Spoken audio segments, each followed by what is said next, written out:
De la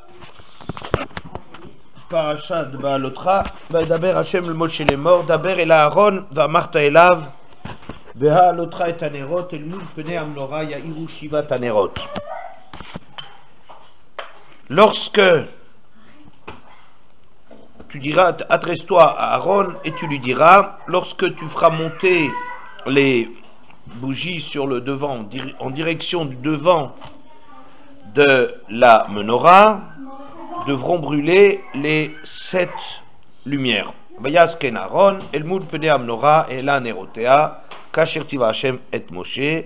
C'est ainsi que fit Aaron vers le devant de la menorah, il fit monter les flammes comme Hashem l'avait ordonné à Moshe.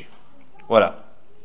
Alors, contrairement à ce que peut-être vous imaginez, c'est un cours sur Hanouka. Oui, bon. Alors, Rashi là-dessus, sur place,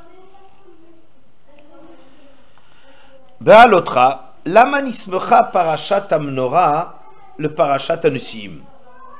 Pourquoi est-ce que cette histoire de la menorah, elle est accolée à la fin de la parashat précédente, c'est-à-dire Nasso, où on parle des nusim, des cadeaux des différents chefs de tribu à l'occasion de l'inauguration du Misbéach.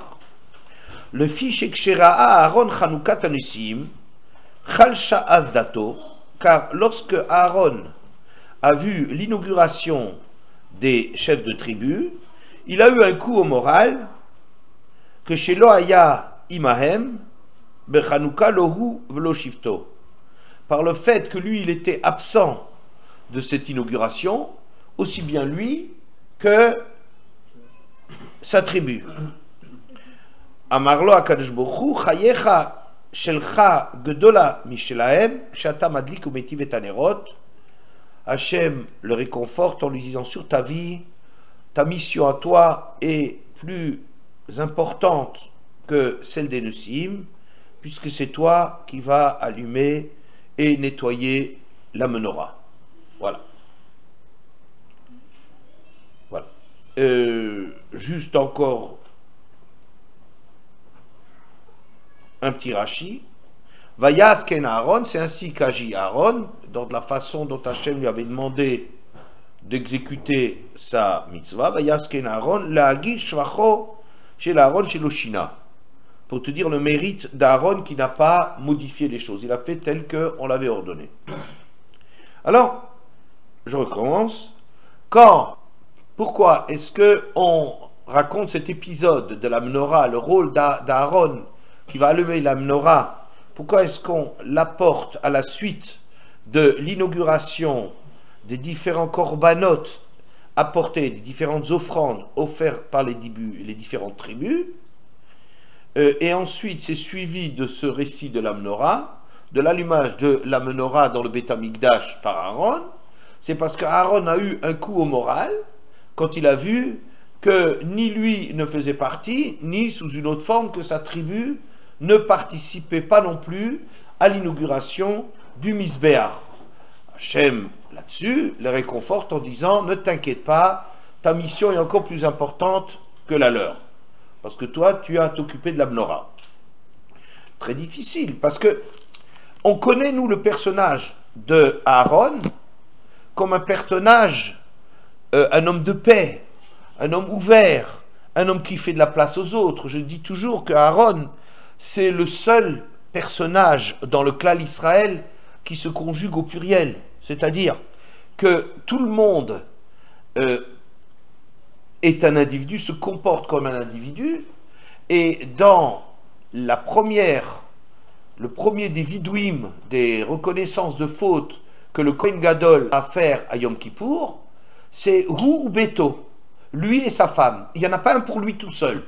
Comme si c'est un couple, il ne s'appréhende pas au niveau du singulier. Tous les individus du klal sont eux, Adam Karov et Tzelatzman, chacun est proche de lui-même, et sa femme est très proche, mais de là à dire que mes fautes sont les fautes de ma maison, Oui, ça veut dire que quelque part, ou bien ce que Aaron y faisait, qu'il a toujours sacrifié tout pour les Bnei Israël, il a fait les Egel Hazav pour sauver la mise des Bnei Israël, il fait les corbanotes pour les Bnei Israël, il est tout le temps soucieux de faire la paix, au détriment même de la vérité, parfois pour arriver à raccommoder des gens, il racontait des histoires. Bon, on voit chez lui, c'est un personnage qui n'est... S'il y a une mida qui lui est étrangère, une mauvaise mida, c'est la jalousie. Et ici, quand il voit qu'il est absent de Chanukah Amizbeach, Chalcha Dato, il a un coup au moral. Il a un coup au moral. C'est très étonnant comme histoire. Deuxièmement, le Rashi qu'on a apporté semble, je crois, on dit une tautologie, dire la même chose, redire la même chose que si écrit. C'est marqué Vayasken Aaron. Aaron a fait comme l'ordre était de le faire.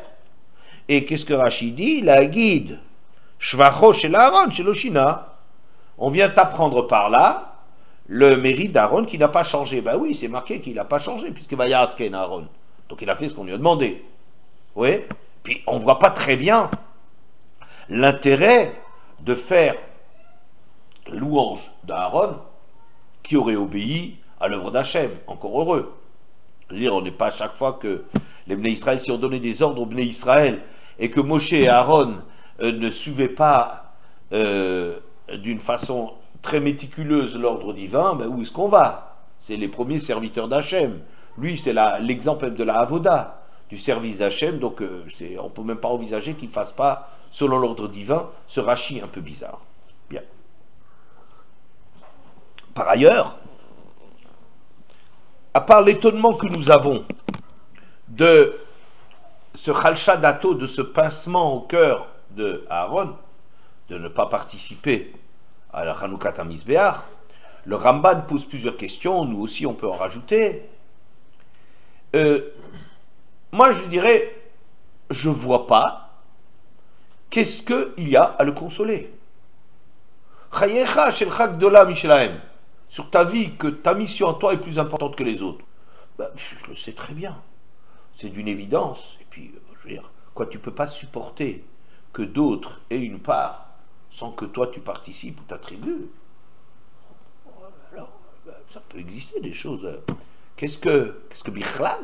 On a besoin d'être mityaches, c'est-à-dire de s'intéresser à lui, de prendre en considération ce coup au moral d'Aaron, n'est-ce pas? Il a de quoi, et tant pis, s'il est jaloux, ben tant pis pour lui, qu'il se ronge les ongles, qu'est-ce que tu veux que je fasse? Oui, on n'a pas besoin de le... Non, mais tu reçois mieux que les autres. Tu reçois pas. À part ça, le Ramban, il dit...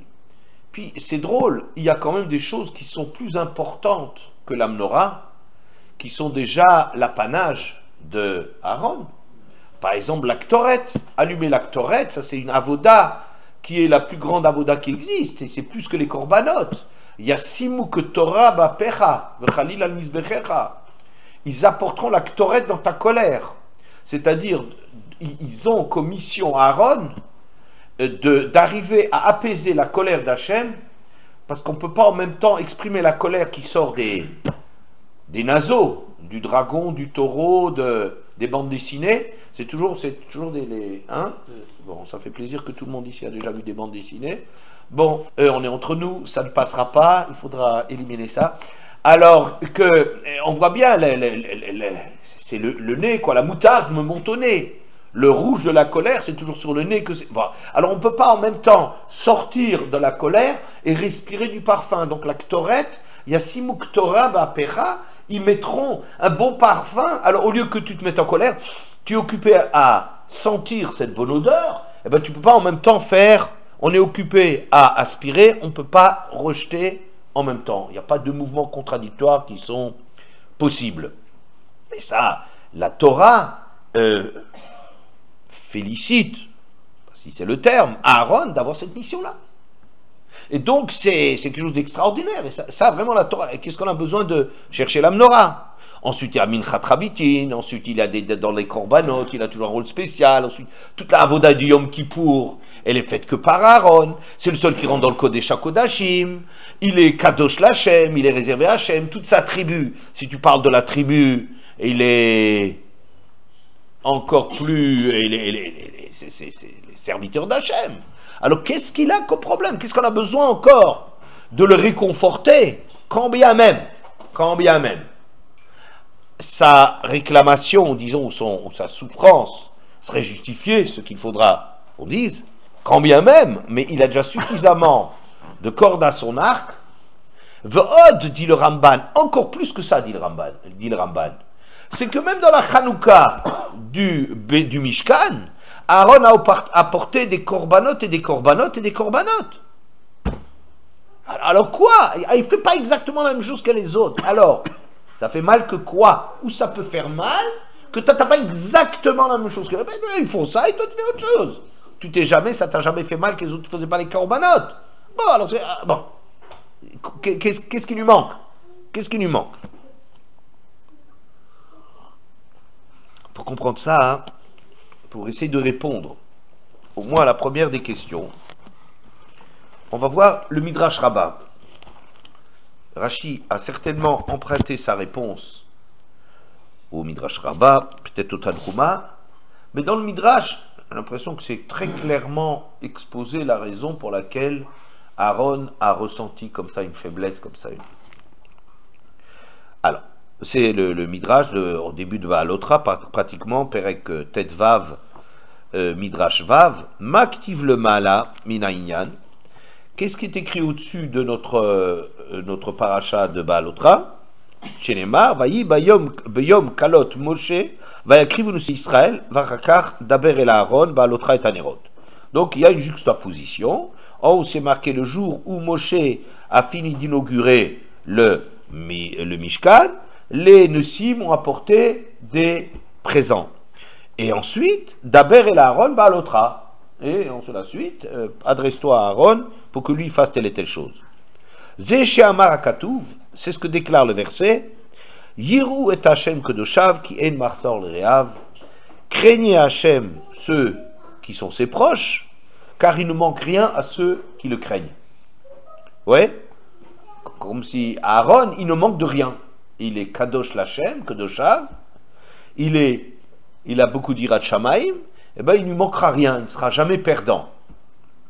Atmotse, le mal à Yudalet Shvatim, écrivez-vous, Veshevet Ephraim écrivent, Vecholanssim écrivez-vous, Chutz, Menesio chez Lévi.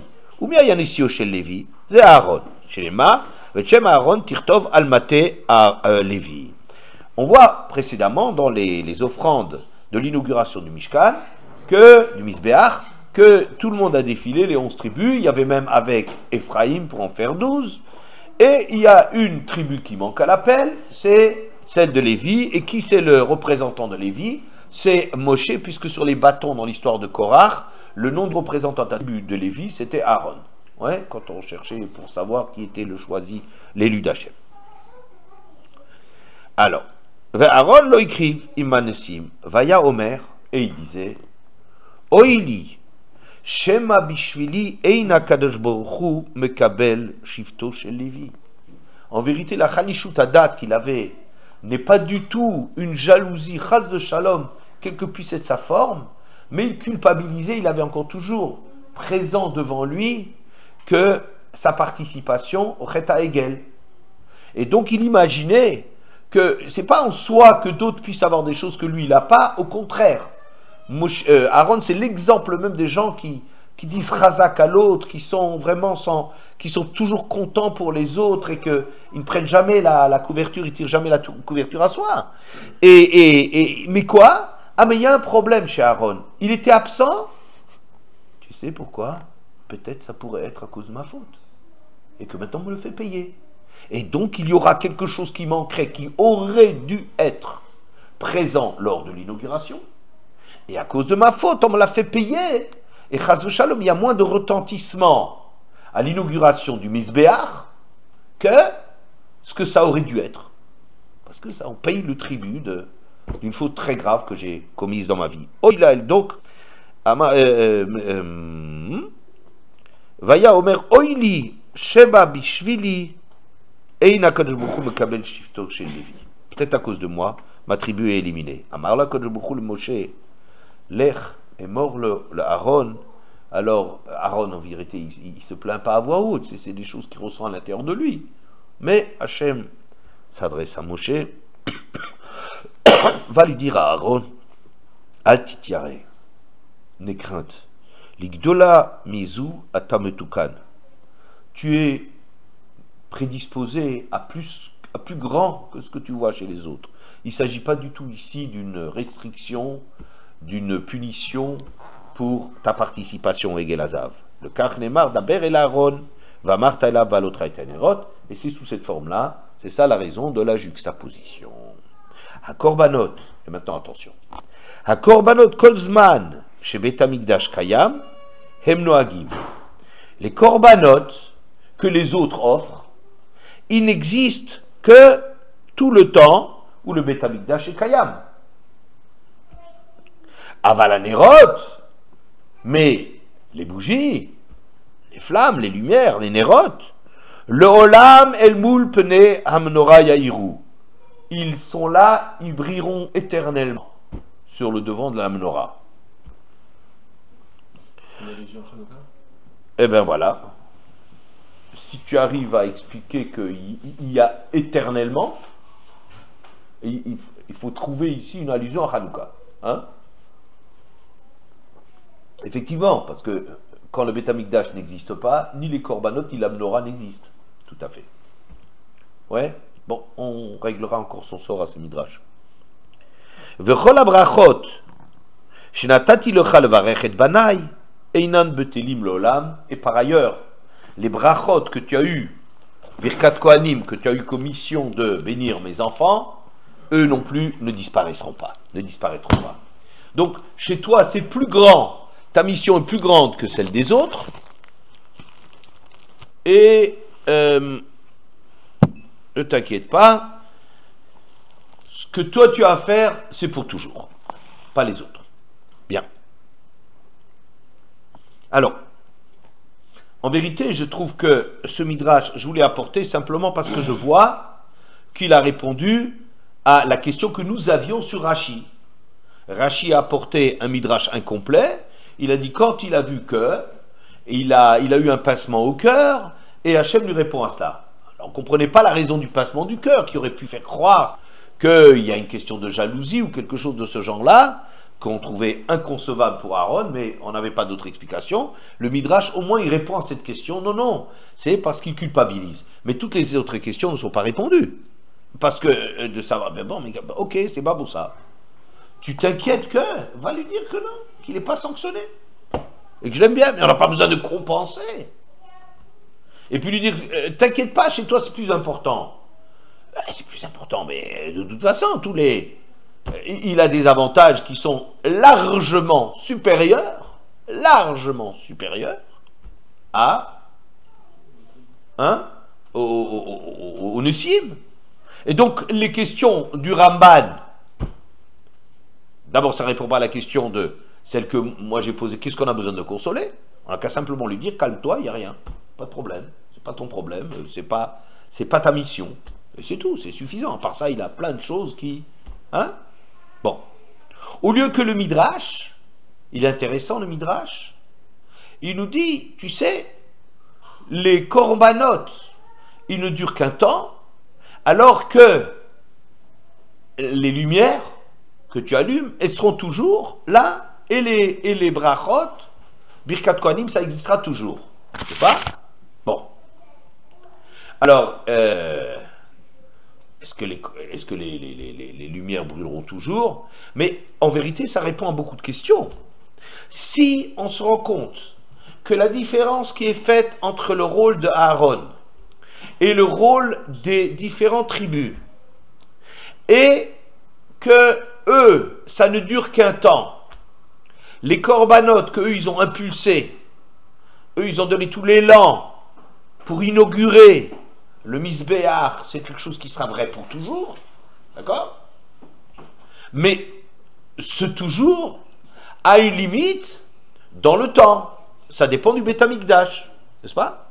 Il faut que le Beth Amikdash existe. Et donc, les différents avantages que Aaron a s'inscrivent en réalité dans le cadre du Beth Amikdash.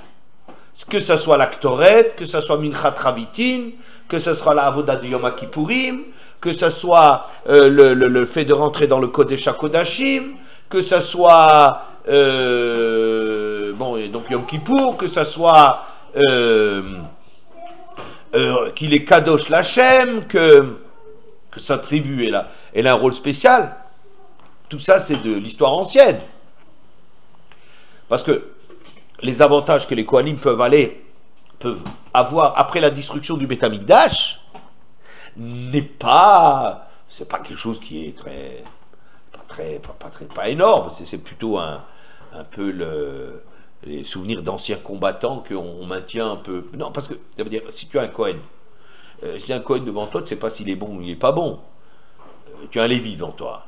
Michael, on le connaît, il se trouve. Bon, mais enfin, un Lévi, qu'est-ce que tu sais que c'est parce qu'il s'appelle Lévi? Hein? C'est pas une grande preuve. C'est pas parce qu'il s'appelle Cohen ou Lévi qu'il est Cohen ou Lévi. Encore chez les Sfaradim, souvent les Kohanim s'appellent Cohen et souvent les Lévim s'appellent Lévi. Chez les Ashkenazim, il y a des noms à sortir comme d'habitude, des noms à coucher d'or, toujours, quoi, les noms Ashkenaz. Mais la dernière fois, j'ai trouvé un faire-part de mariage dans lequel d'abord les noms déjà étaient Ashkenaz des deux parties, mais alors ce qu'ils ont encore trouvé, c'est encore à coucher d'or, mais encore pour des Ashkenazim même. Mais c'est des noms, vous comprenez, je ne sais pas, moi j'ai connu un Rosenzweig, c'était un Cohen, et Blonder, c'est Cohen, Binnenstock, c'est Cohen, des Lévim aussi, Apfeldorfer, Rav Apfeldorfer, c'est un Lévi, Yves Singer, c'est un Lévi, Rav Poultorak, tout à fait, c'est un Lévi. Donc, chez les Ashkenazim, peut-être même Spingard, ça serait peut-être un Cohen, mais ça, j'ai jamais entendu. Ça, j'ai jamais entendu. Comment? J'ai eu un copain qui était Cohen, mais c'était logique, les Goddiner. Ah, ça c'est joli. Goddiner, et c'est un Cohen. Ouais. Goddiner, ça veut dire serviteur d'Hachem, de Dieu. C'est très beau. Katz aussi. Hein? Katz. Katz. Mais il est Lévi, Rav Katz. Non? Non, je croyais Cohen. Le Katz de. Ouais, je sais pas, mais normalement, je crois que. Oui, c'est. Oui. Bon, voilà. Ségal. Ségal, ouais, c'est le second de Cohen. Second de Lévia, voilà, c'est Ségal de Cohen. C'est ça, c'est de Lévi. suppléant. Bon, enfin voilà. Mais de toute façon, même si ça s'appelle Lévi ou Cohen, ou ça s'appelle même un nom Ashkenaz, ça prouve rien du tout. Alors bon, pour pas faire de dispute, alors on garde ça et il y a presque rien qui, ça veut rien dire. Le Pidionabel, le Briskerov, paraît-il, dès qu'il voyait un Cohen, il faisait au Pidionabel. Il avait tellement peur de ne pas encore avoir rencontré un Cohen, oui, que chaque fois qu'il en voyait un, il se... Oui, bon. Il coûtait cher. Non, non, c'est Almenat Larzir. Il lui a expliqué la Sougia Matana Almenat Larzir. Bon, faut pas tout le refaire. Bon, enfin, voilà. Ce que son père avait donné, il dit, bon, ça c'est gardé, mais ce que moi je donne, je récupère. Voilà. Enfin, quoi qu'il en soit, ça veut pas dire grand-chose. Alors que, d'après ce Midrash, on nous ouvre une porte. On nous dit, tu sais, il y a quelque chose qui va se passer au-delà du temps des corbanotes. Seulement, difficulté évidemment, avec, si c'est ce que Michael nous a dit, il y a une allusion de Hanouka, oui, ok, très bien, mais il faut avoir d'imagination. Hein. Et bon, Birkat Kohanim, c'est vrai. Bon, la vérité, je ne comprends pas pourquoi ils sont Birkat Kohanim avec le nom d'Hachem, si on doute que ce sont des Kohanim. Alors, le Ramban, après avoir posé ces différentes questions, et bon, il y a une question donc extraordinaire, qui disait, et même dans Hanoukat HaMizbeach, il a fait beaucoup plus que tous les autres, beaucoup plus avec tout ce qu'il a fait dans les Milouim. Pendant 7 jours, il a donc ça c'était surtout Moshe, mais enfin, il a dans les Milouim, il a fait des trucs de fou. Avalin yana agadazu, lidrosh remez mina parsha, al Hanouka shel Nerot, shaita bebait sheni, al yedei Aaron uvanav. Mais disons le fond de ce midrash, c'est qu'il y a ici une allusion à Hanouka. Hanouka qui aura lieu à l'époque du deuxième Beth Amikdash et qui va se faire par Aaron et ses descendants. Rotsoni Lomar, Chashmonaï. Les Chashmonaïm, famille de Kohanim Gedolim, enfin de Kohanim, Kohen Gadol ou Venav. Donc c'est une allusion à cela que les Kohanim n'ont pas terminé leur mission avec le Beth Amikdash, mais dans l'histoire, ils ont encore un rôle important à jouer. Et dans la Megillat Starim de Rav Nissim Gaon, c'est un très ancien des Gaonim, il mentionne cette Agada sous une forme un peu différente, va maraïti bemidrash. Keman sheikrivu shnemasar shvatim velo ikriv shevet levi, etc. Amar lo kadosh baruch hu le Moshe daber el Aaron ואמרתי אליו, יש חנוכה אחרת שיש בה הדלקת הנרות, ואני עושה בה לישראל על ידי בניך ניסים ותשועה, וחנוכה שקרויה על שמם. Et donc, le Rav Nissim Gaon, carrément, il embraye vers Hanouka, n'est-ce pas? Et il nous dit bien, il raconte le même Midrash, et en disant qu'Hachem, il console Moshe en lui disant, il y a une autre inauguration, dans laquelle il y aura aussi un allumage de bougies, comme maintenant avec la menorah, et là, je vais faire à cette occasion des miracles et des délivrances extraordinaires à Israël, et ça s'appellera Hanouka, comme la Hanouka Tamizbeach, et Vehi Hanoukat Bnei Hashmonaï, c'est ce qu'on appelle dans l'histoire Hanouka, la fête de Hanouka. Ulfikar, Ismir Parashadou, le Parashat Hanouka Tamizbeach, Adkan le Shono, et c'est pour ça donc qu'on trouve cette juxtaposition. Bien, bon. Vaïter Be'od Be'yalamdinu, le Ramban encore, V'chidrash Rabbah. Amar lo Kadosh Baruch Hu le Moshe, mort le Aaron, al titiere le Gdol Mizu ata muchan. Il dit, n'aie pas peur, tu es prêt pour quelque chose de plus important que cela. Ha korbanot, kol zman shebet hamikdash kayam et noagim. Les korbanot n'existent que le temps de Misbeach. Aval hanerot, l'olam el mupilam nora yahiru. Ils brûleront toujours. V'chol habrachot shenatati lecha levarech et banai, enam b'telim l'olam. Le Midrash Rabbah. Ve'ine davar yadua, shekshein bet hamikdash kayam, va korbanot de telim. Or, question qu'on a posée, mais la mission des les korbanot, qu'est-ce que ça veut dire l'allumage de la menorah, elle survivra, ça n'existe pas, c'est pas vrai, n'est-ce pas? Bien. Avalo Ramzu Ella le Nerot Hanoukat Hashmonae, et donc c'est seulement une allusion où, vous savez, la 25e étape des Bnei Israël dans le désert, c'est Hashmonae. Oui? Chet, c'est la 25e, ouais. Chet, et Shemen, 8 jours d'huile, ouais, voilà, des allusions comme ça un peu. Le 25e mot de la Torah, c'est Or. Très bien. Alors, Shei Noeget, Af le Achachurban Begaluteinu, qui elle continuera dans notre exil. V'chen Birkat Kohanim, de même Birkat Kohanim, Hasmucha l'Chadot, tu n'aimes pas hein, quand je fais des trucs, des machins, des culs bibliques et des devinettes stupides. Comment? Il y a des lois à gagner, il paraît. Ah oui, c'est paf, vous avez un beignet. Non, un baigneur. Non, bon.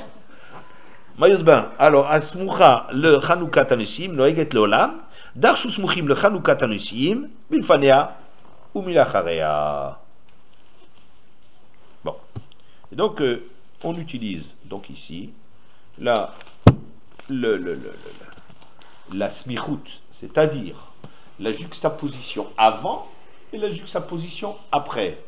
Oui, c'est-à-dire la juxtaposition avant, on nous parle dans Balotra, on nous parle de Birkat Kohanim. Oui, c'est la fin de tout ce paragraphe-là de l'inauguration. Birkat Kohanim, et celle d'avant, c'était Chanukah Tanusim, et dans les deux, Aaron, il a un rôle spécial. Bien. Alors, bon, la difficulté, il reste quelques points qui sont difficiles. Khalishutadat, heureusement on l'a compris, mais pourquoi chez le Chag de la Michelahem, qu'est-ce que ça veut dire? Qu'est-ce qu'on a besoin d'envisager une consolation, alors que c'est sûr que le rôle d'Aaron est plus grand que. Ouais. Alors on a répondu à cela, d'après le Midrash, oui, mais il y a quelque chose de spécial, c'est que on parle des temps au-delà des korbanot. Comme si, chez le Chag de la Michelahem, quand ta mission à toi est supérieure à celle des autres, il y a quelque chose, une dimension. Il n'y a pas de dire que maintenant ton rôle dans le Mishkan, ou dans l'inauguration, ou dans, je ne sais pas, Yom Kippour et tout ce que tu veux, c'est pas de ça qu'on parle. On est en train de parler d'un autre point que on va essayer de relever. Et ensuite, on reste toujours avec Rashi, très difficile, Vayas Ken Aaron, la Git Shvacho chez Aaron Shiloshina, le mérite de Aaron qui est souligné par le verset qu'il a effectivement fait ce qu'on lui a demandé sans changer. Oui. Bon. La difficulté qu'on a du point du texte, que ce soit sur Megillat Starim ou que ce soit dans le Midrash Rabbah, alors Miglat Starim de Rav Nissim Gaon qui dit carrément que tu es prédisposé à la fête de Hanouka, on annonce la fête de Hanouka, et le Midrash Rabbah, dans lequel le Ramban dit mais on parle de Hanouka. On parle de Hanouka, puisque en vérité, lorsqu'il n'y a plus de korbanot, il n'y a plus non plus de menorah. Alors qu'est-ce que le Midrash a à parler de on allumera toujours, n'est-ce pas? Donc on voit ici qu'il y a une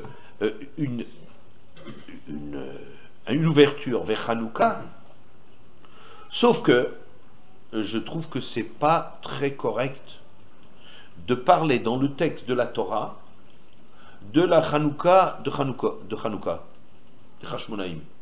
C'est pas de ça qu'on parle. Regardez le texte, que Aaron il a des Khalishutadat ou qu'il n'est pas de Khalishutadat, qu'il a des coups au moral ou qu'il n'en est pas, peu importe. Le texte de quoi il parle? Je veux bien, on parle d'abord des Nessim, du rôle des Nessim. On parle alors à Aaron pour lui dire, toi tu as la menorah.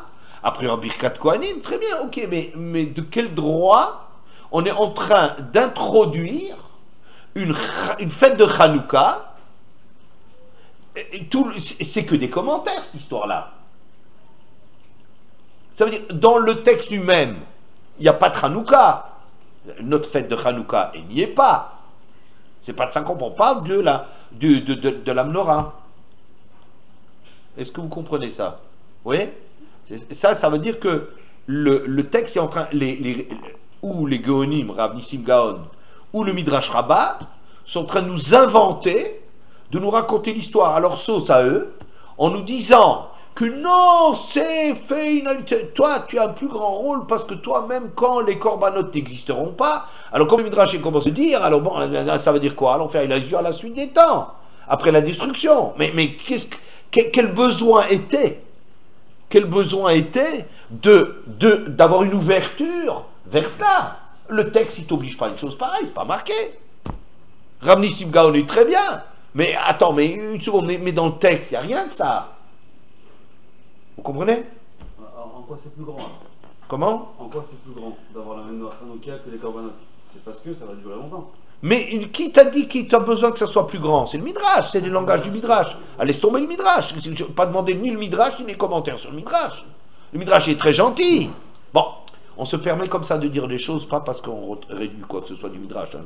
C'est bien évident, hein. Ça va sans dire. Mais disons, on prend le Midrash comme quelqu'un qui étudie la Gemara, ça veut dire d'une façon sérieuse et sans préjugés, je dirais que le Midrash est en train de raconter l'histoire à sa sauce.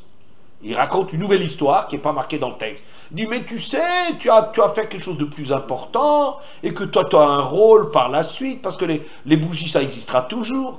Quelle bougie existera? Ah, Hanouka. Vous voyez, c'est la faute du Midrash de raconter des histoires pareilles. Dans le texte lui-même, on ne voit pas très bien. Alors, le Sfat Emet dit quelque chose d'extraordinaire. Il dit Vayasken Aaron, Aaron a agi ainsi. Lagid shvacho shel Aaron sheloshina. Rashi vient nous dire qu'a priori quelque chose qu'on n'a pas besoin de dire parce qu'on n'a même pas envisagé que ça se passe pas comme ça, que Aaron s'est conformé à l'ordre d'Hachem. Il n'a pas changé. Là-dessus, j'ai dit encore heureux. Bon, le Sfat Emet, il dit quelque chose d'extraordinaire. Il dit, le Shina, c'est un langage de Shena. Shena, ça veut dire sommeil. Il ne s'est jamais endormi dans cette mitzvah. La grandeur d'Aaron, c'est qu'il ne s'est jamais endormi dans cette mitzvah. Je traduis dans mon langage à moi. Je dis, c'est pas de sommeil qu'il s'agit, mais Shina, c'est un langage de Shnaim. Il n'a pas fait pour la deuxième fois. Ça veut dire qu'il n'a jamais fait un allumage comme si c'est la deuxième fois qu'il faisait l'allumage. c'est tous les jours la première fois. La grandeur de Aaron, c'est d'arriver à faire quotidiennement, 2 fois par jour, Alors, une mitzvah, pardon. je vais la jouer Monsieur Spingard. Hein. Je vais la jouer Monsieur Spingard. Vas-y. Impossible. Voilà, très bien, ok. Excusez-moi. Non, mais voilà, très bien. Voilà. Tu vois maintenant, la Gitshvacho, il faut le témoignage de la Torah.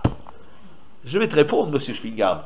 Alors, la Gitshvacho, que lui, il arrivait à le faire, chaque jour il regardait sa mitzvah avec des yeux nouveaux. Il n'a jamais fait cette mitzvah une deuxième fois. Pendant 40 ans dans le désert, il a allumé chaque jour, 2 fois par jour, il s'est occupé de la menorah, et jamais ça a été la deuxième fois. C'était pour lui, il avait le même émerveillement, le même enthousiasme, la même itororoute, le même éveil, chaque jour comme la première fois.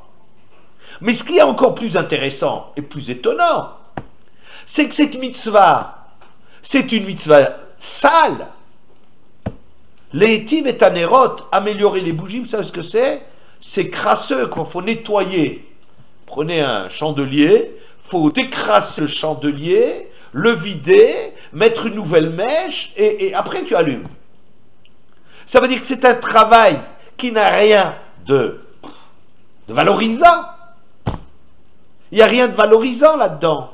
C'est un travail dans lequel, au contraire, on se fatigue tout de suite d'abord, mais peut-être la première fois ça peut passer parce que l'attrait du nouveau, ça marche la première fois, ça marche la deuxième fois. Mais on peut pas, sur quelque chose d'aussi ingrat, un travail qui est ingrat, qui n'apporte rien, et faire ça avec des yeux renouvelés, ouais, c'est incroyable. Maintenant, comparez voir l'offrande des Nessim à l'offrande, au travail obscur de Aaron. C'est que les Nessim, ils ont apporté et ça, et ça, et ça, et toutes les choses qu'ils apportaient, le Midrash dit, ça voulait dire quelque chose pour eux. Oui, chacun dans sa vision du monde, ce qu'il apportait, il se reconnaissait là-dedans. Mais ils l'ont apporté un jour.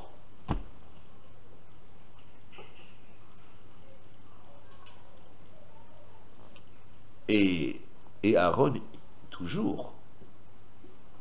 Et Aaron toujours. Et ce qu'ils ont apporté, c'était quelque chose qui était stimulant.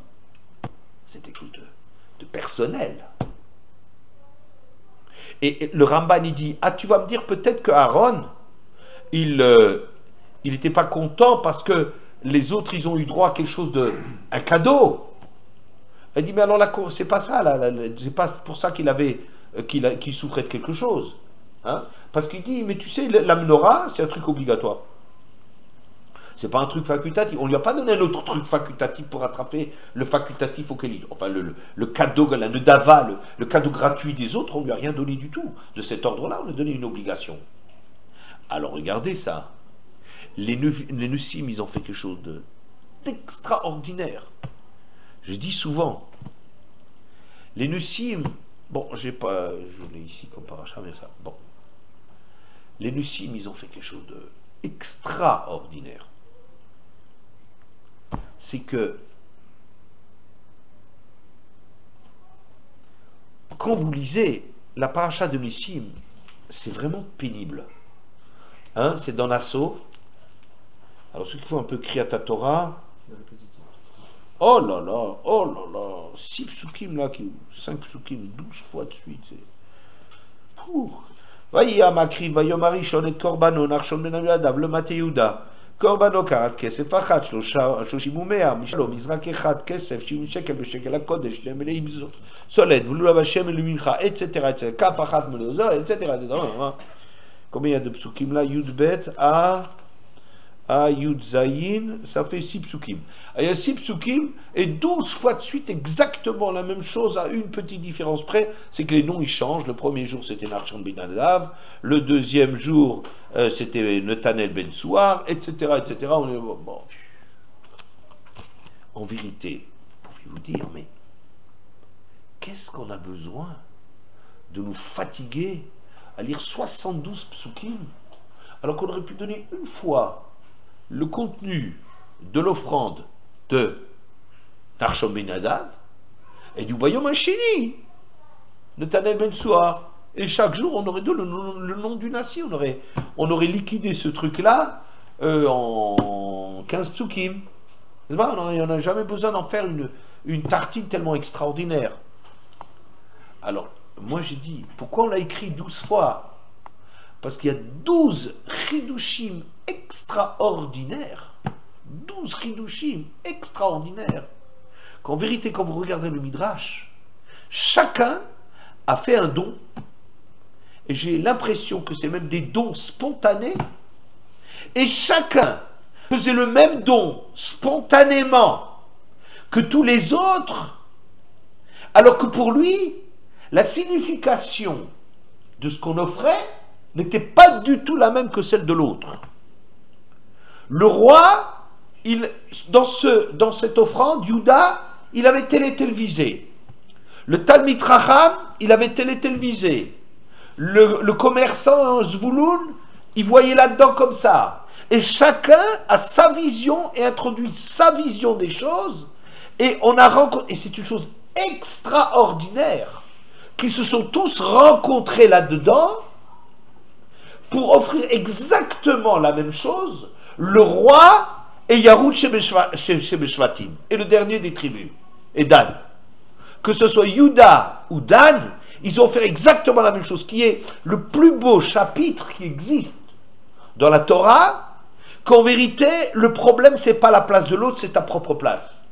Ta propre place à toi, de Zvouloun, tu me dirais, mais ce n'est qu'un commerçant, c'est pas le Talmid Chacham, il n'est qu'un soutien de la Torah, c'est très bien, on lui fera du serfa, oui.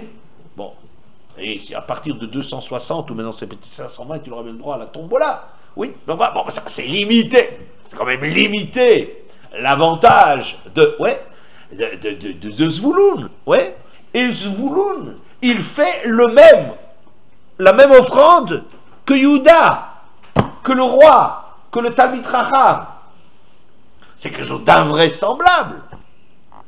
Donc c'est vraiment une leçon qu'il ne faut jamais penser à la place de l'autre, mais à occuper sa propre place. Et la place de chacun est indispensable, et la place de chacun elle est nécessaire, et chacun a une valeur équivalente à toute celle de n'importe qui d'autre. Il faut apprendre à s'éclater avec ses données à soi, et pas regarder dans le pré du voisin.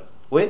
Et c'est pour cela que c'est un tel chidouche qu'il est impossible que la Torah elle fasse l'économie de cela en nous disant ça une fois, et puis ensuite voilà, le deuxième jour c'était celui-là, le troisième jour c'était celui-là. Mais c'est un crime de dire une chose pareille. On est arrivé à un moment de plénitude tellement, ce qui rend d'autant plus étonnant que Aaron soit jaloux de quoi que ce soit, alors que c'est la plus belle, je sais pas, la plus belle symphonie qui existe, à la hardoute du peuple et à l'importance de chacun et de tous les membres nécessaires pour construire le peuple. Vous comprenez? Bon.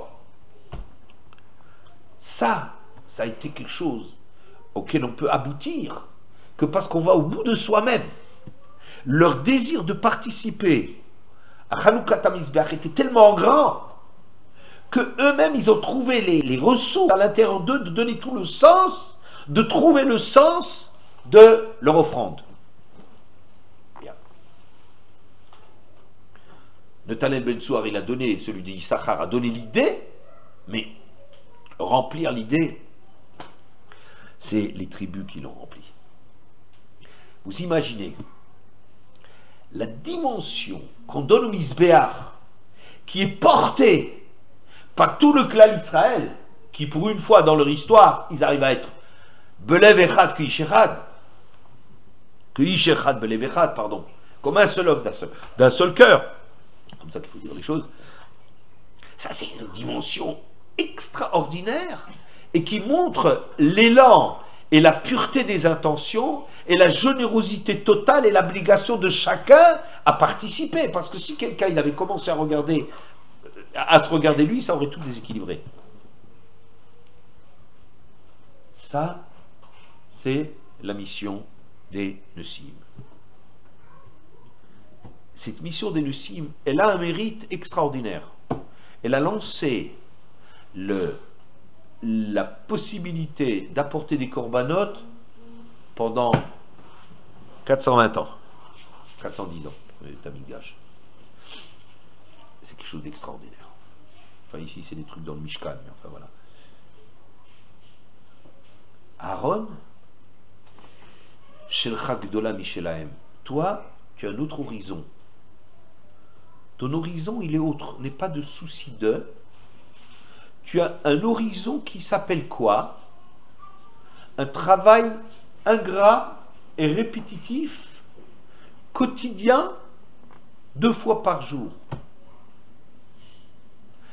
La Gishvacho, chez Aaron, chez Loshina, qui ne s'est pas endormi dans cette mitzvah, ou qui n'a jamais fait cette mitzvah pour la 2e fois, chaque jour, c'est la première fois où il a abordé, alors la différence, elle est énorme.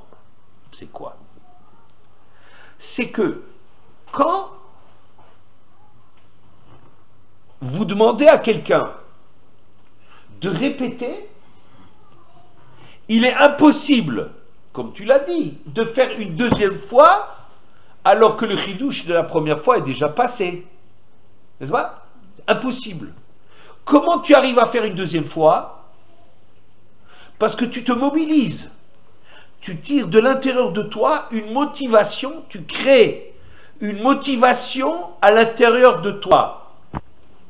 C'est parce que tu trouves, on ne peut pas faire, c'est humainement impossible de faire un truc qui est rien, que je connais déjà par cœur, et de le découvrir pour la première fois, au bout de 10 ans, au bout de 20 ans.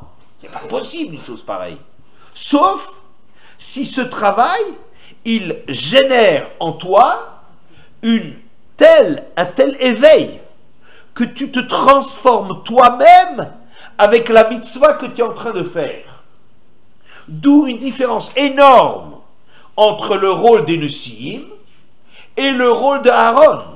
Le rôle des Nessim, quelle que soit sa grandeur exceptionnelle et privilégiée, qui a lancé tout le mérite des corbanotes pour la suite du Misbéach, c'est quelque chose de nécessairement limité, parce que ça n'est qu'un élan, ça n'est qu'un moment d'enthousiasme, de folie et d'abnégation totale, tout ce qu'on veut, mais c'est une fois qu'on l'a fait, on n'est pas transformé par ce qu'on a fait, on est arrivé aussi au top de ce qu'on arrive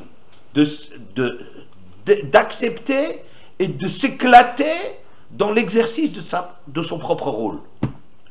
C'est extraordinaire. Mais c'est ça ce que le Midrash il dit. Tous les corbanotes n'ont de valeur que le temps du Beth Amikdash. Je pense que le Midrash ne nous donne pas une platitude ici, de dire, tu sais, toi c'est mieux que les autres parce que toi ça va survivre alors que les autres ça dure que le temps qu'il y a le Beth Amikdash. Évidemment, s'il y a que le Beth Amikdash avec le korbanot. Alors lui comme ça, ben oui, s'il n'y a plus le Beth Amikdash, il n'y a plus de korbanot. Moi je pense qu'il y a autre chose qu'on est en train de dire, de plus intéressant. C'est que toute chose qui relève de l'enthousiasme est nécessairement quelque chose dont les vertus c'est une balle avec une énergie folle, mais quelle que soit la force qu'on lui imprime, il y a quelque chose qui s'use, ça dévore de l'énergie, ça consomme une certaine énergie, disons, et puis ça retombe. Donc, par nature même, les corbanotes ne peuvent exister que le temps du Beth Amikdash. Non pas qu'on est en train de dire cette évidence que s'il n'y a plus de Beth Amikdash, il n'y a pas de korbanot. Oui, mais on est en train de dire quelque chose sur la vertu de l'offrande des Nessim qui ne peut être que quelque chose de temporaire, qui ne peut être lié qu'à un cadre. Alors ça veut dire que le Beth Amikdash, tant que le Beth Amikdash existe, c'est extraordinaire, ils l'ont fait vivre pour 400 ans. Mais ça ne change rien. Ça ne change rien sur le fait que la nature de ce qu'ils ont fait, c'était une fois ils sont arrivés au summum, et ça, c'est quelque chose qui s'épuise. Donc, dans la nature même des choses, cette chose s'achève. Tandis que ton rôle à toi, c'est un rôle tellement ingrat, tellement lassant, que pour arriver à trouver en toi des ressources chaque jour, de faire tfila. La tfila, c'est moins embêtant que d'allumer des bougies. Ouais. Mais même la tfila, mais on n'arrive jamais. On a des moments, des petits morceaux de temps en temps, quelque chose de... Mais aujourd'hui, c'est un jour nouveau. Mais même le matin, quand on se réveille, on n'arrive même pas à se motiver pour remercier d'une nouvelle journée. C'est tellement difficile. Aaron, Shel Chagdola Michelahem, c'est pas qu'on est en train de consoler Aaron. C'est pas une consolation. Au début, on a cru Aaron, il est triste, alors on dit, bon, on n'a pas besoin de consoler. Qu'est-ce qu'il a cru? Non. Mais on est en train de lui expliquer pourquoi c'est quelque chose dans lequel il n'a pas participé. En vérité, tu n'as pas participé parce que le rôle de Hanoukat HaMizbeach, c'est de lancer la machine. Lancer, imprimer une force, c'est un style de travail. L'enthousiasme, c'est un style de travail. Le tien est plus grand parce qu'on exige quelque chose de terrible et c'est un chidouche énorme. La gishvacho chez Aaron, chez Loshina.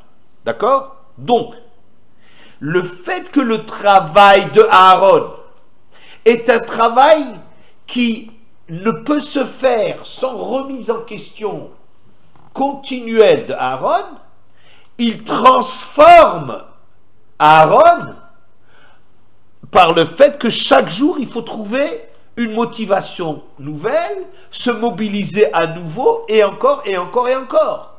C'est pour cela que ton travail à toi est un travail qui dépasse le cadre du Beth Amikdash.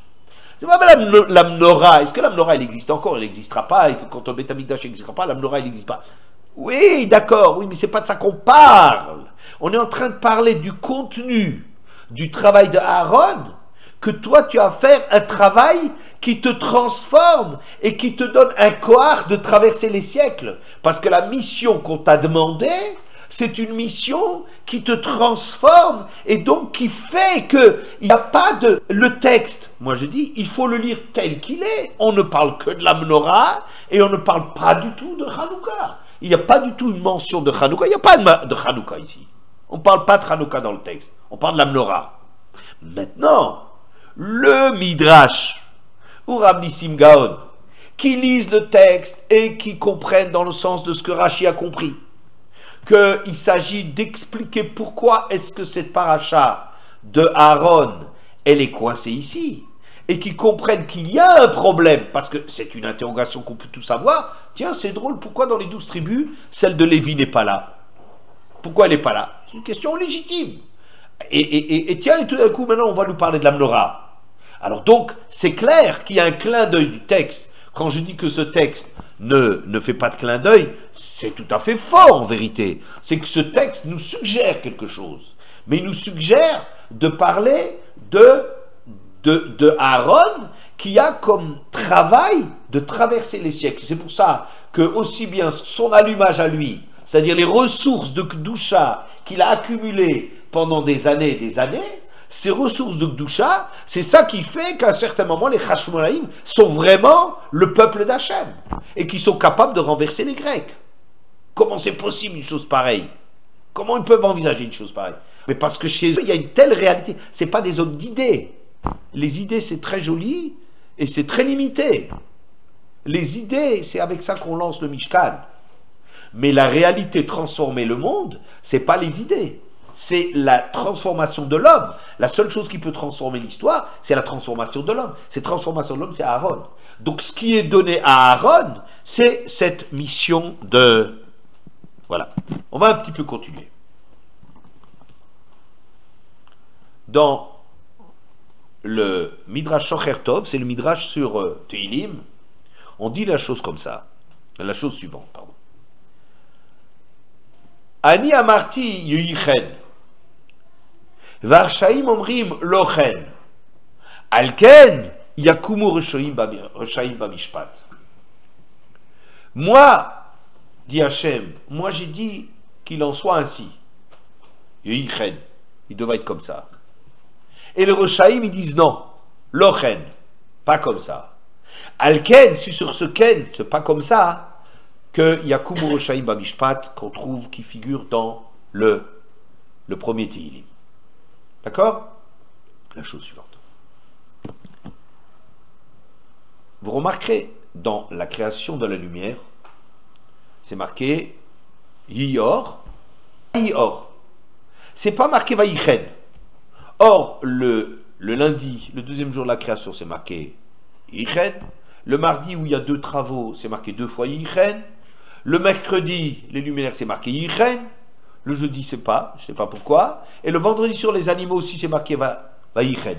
Ça a été ainsi. Mais sur la lumière, c'est pas marqué Vayichen.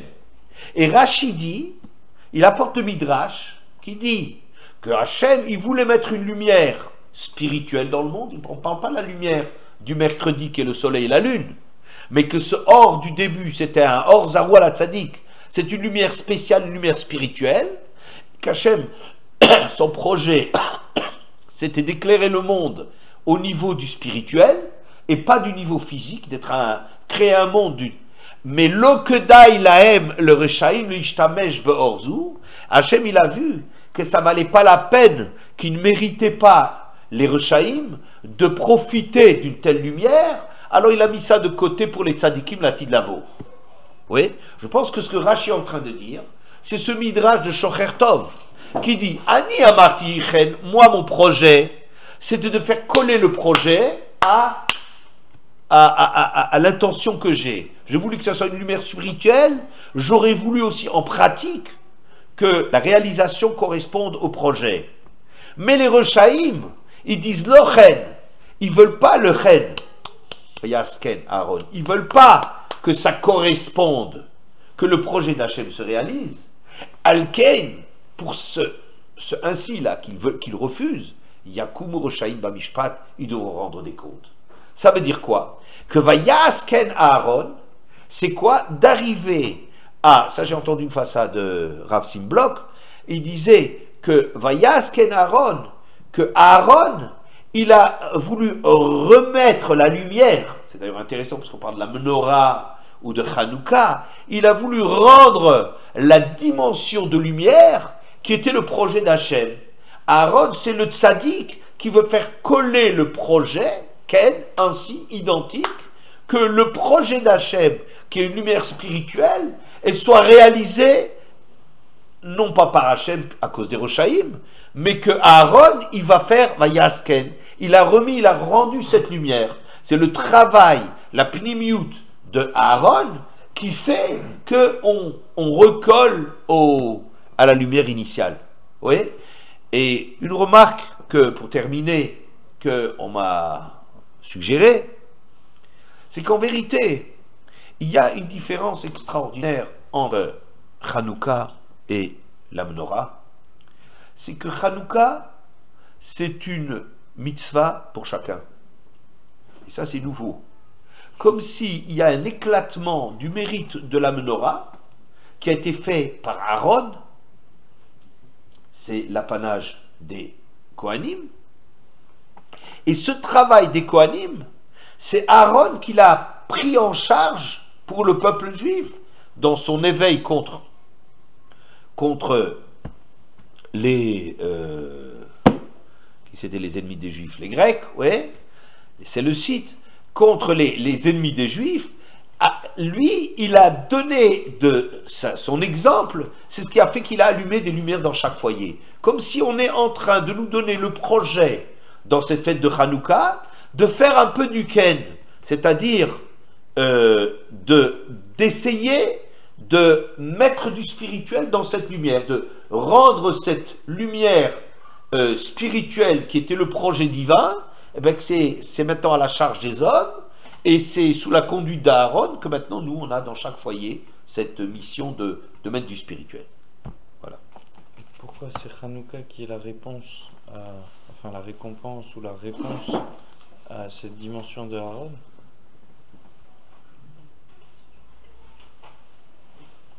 Pourquoi?